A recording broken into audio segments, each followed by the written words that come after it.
Muito bem, hoje eu quero falar sobre um grande nome da literatura universal, para mim o maior nome da literatura de língua portuguesa de toda a história, que é o português Fernando Pessoa.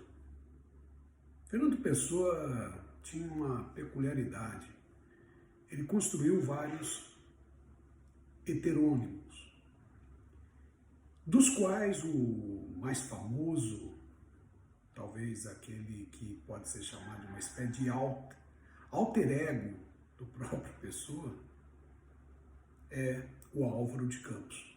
Bom, Fernando Pessoa, ele nasceu em 1888 e faleceu no ano de 1935, portanto, aos 47 anos.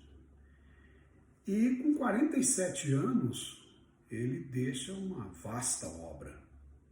Então ele criou, ao longo da sua construção literária, vários escritores personagens. No caso, um deles é o Álvaro de Campos.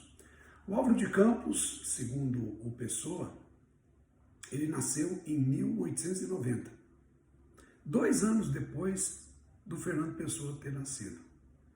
Mas o Fernando Pessoa só foi conhecê-lo em 1915. Bom, é claro que o Álvaro de Campos, ele morre junto com o seu criador, no ano de 1935. Então, enquanto Fernando Pessoa viveu 47 anos, o seu heterônimo mais famoso viveu 45 anos. Mas uma coisa importante, o Fernando Pessoa conhece, aspas, esse seu heterônimo no ano de 1915 e passa, aspas, a conviver com ele por 20 anos, até 1935. Segundo o Fernando Pessoa, o Álvaro de Campos nasceu numa cidade chamada Tavira, que fica na região do Algarve, lá no sul de Portugal. E depois ele foi para Lisboa estudar, ainda era muito novo, ainda meio que adolescência para a juventude, ele foi estudar na Inglaterra, melhor dizendo, na Escócia, né, na Grã-Bretanha, na cidade de Glasgow. E ali ele se formou. Se formou em quê? Engenharia naval, engenharia mecânica e engenharia naval. Mas o curioso, apesar de ter formado, ele nunca trabalhou. Sim, ele nunca trabalhou. E viajou muito, e viajou muito. E nesse período, então, claro, ele, por essas viagens, ele conheceu o mundo. E o curioso é que, no ano de 1915, ele conheceu o Alberto Caeiro, que é outro heterônimo do poeta Fernando Pessoa. E o próprio Álvaro de Campos, que é um desses heterônimos, passou a ter o Alberto Caeiro como uma referência, inclusive se referia a Caeiro como o seu mestre. Olha que curioso, muito interessante. Agora, é claro que esse poeta, né, esse heterônimo, ele é muito diferente do Caeiro, muito diferente dos demais. Esse poeta, ele é um poeta da vida moderna, cansado, ansioso, deprimido, com a sensação de que pudesse ter perdido alguma coisa de sua geração. Nos versos de Álvaro de Campos é muito perceptível ele falar sobre a civilidade, sobre a modernidade, numa das suas fases, que eu vou explicar mais para frente, né? Que ele é testemunha ocular do processo de industrialização que tem tomado conta de toda a Europa desde o final do século XVIII, mas agora em toda a Europa, a partir da metade do século XIX. E o Álvaro de Campos, ele é produto, cria dessa sociedade cada vez mais marcada pela sociedade de consumo, determinada pela indústria. Então ele, ao mesmo tempo em que era fascinado com toda essa modernidade, às vezes ele se revoltava com isso. Então, na sua terceira fase, nós vamos ver um Álvaro de Campos mais deprimido com aquilo que, num futuro, num passado não muito distante, ele enaltecia.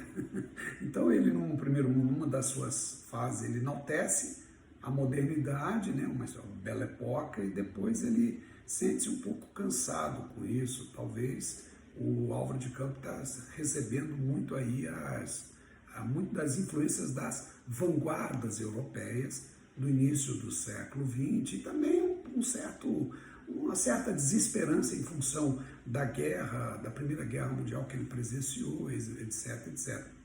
O Álvaro de Campos é um cara viajado, ele foi para o Oriente, conheceu muitas outras coisas, então era um cara muito bem instruído, construía muito bem os seus versos e tinha conhecimento de causa realmente, certo? Mas nós não podemos esquecer aqui o fascínio que o Álvaro de Campos tinha com o Alberto Caeiro, que é outro heterônimo do Fernando Pessoa. O Álvaro de Campos dizia assim sobre o Alberto Caeiro: o que o mestre Caeiro me ensinou foi a ter clareza, equilíbrio, organismo no delírio e no desvairamento. E também me ensinou a não procurar ter filosofia nenhuma, mas com alma. A saber, o Caeiro, que ele nasceu em 1889, um ano depois do nascimento do Fernando Pessoa, um ano antes do próprio Álvaro de Campos, e morreu com 26 anos. Sim, o Álvaro de Campos, o Fernando Pessoa mata o seu heterônimo em 1915, que aliás foi o mesmo ano em que o Álvaro de Campos teve contato com o Alberto Caeiro. Eu trouxe aqui para vocês um poema muito interessante do Álvaro de Campos e que eu quero passar para vocês. É um poema muito interessante, eu acho que ele compõe um pouco a terceira fase mesmo, a fase mais decadentista dele, enfim, que diz sobre o sono. Vou falar um pouquinho do sono, do poema O Sono. O sono que desce sobre mim, o sono mental que desce fisicamente sobre mim, o sono universal que desce individualmente sobre mim, esse sono parecerá aos outros o sono de dormir, o sono de vontade de dormir, o sono de ser sono. Mas é mais, muito mais de dentro, mais de cima, e o sono da soma de todas as desilusões. É o sono da síntese de todas as desesperanças, é o sono de haver mundo comigo lá dentro, sem que eu houvesse contribuído em nada para isso. O sono que desce sobre mim é, contudo, com todos os sonos, o cansaço tem ao menos brandura, o abatimento tem ao menos sossego. A rendição é, ao menos, o fim do esforço. O fim é, ao menos, o já não haver que esperar. Há um som de abrir uma janela, viro indiferente a cabeça para a esquerda, por sobre o ombro que assente, olho pela janela entreaberta, a rapariga do segundo andar, de defronte, debruça-se com os olhos azuis à procura de alguém. De quem? Pergunta a minha indiferença. E tudo isso é sono. Meu Deus, tanto sono. No próximo vídeo, vamos falar um pouquinho mais desse grande heterônimo do Fernando Pessoa, o Álvaro de Campos.